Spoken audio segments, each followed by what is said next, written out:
Lemidlalo inika ithuba intsha lokuzibonakalisa kwabathamele lemidlalo njengoba kusuke kumenywe nabazohlonza amakhono abaqhamuka emaqenjini ebhola adlala esigabeni esikhokhelayo kanjalo nama-agent.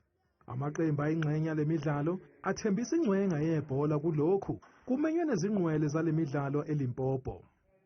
I know that once we proceed to the last 16, 80% of our squad will be on airlines.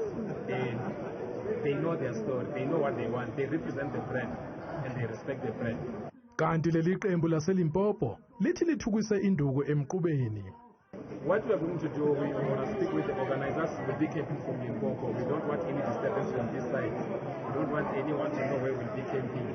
But we'll be coming from Limpopo, coming this side each and every week.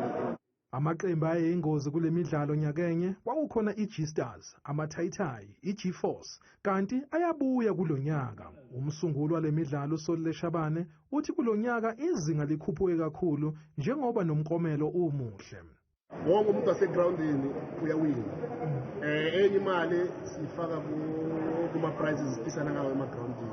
Like abantu abazobukela amafele nabo bayawina. So imali yakho ithwala yonke indawo. uLeshabane uthi sikhona nesikebenketula abafana bendize nophephela emhlane elandelwa kakhulu eIvory Park kanti selizenzele udumo.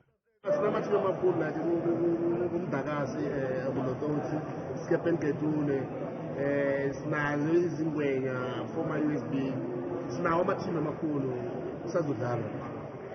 Sine-team entsha from Limpopo. Ama-champion aseLimpopo athi masakhona mama sakhona baye.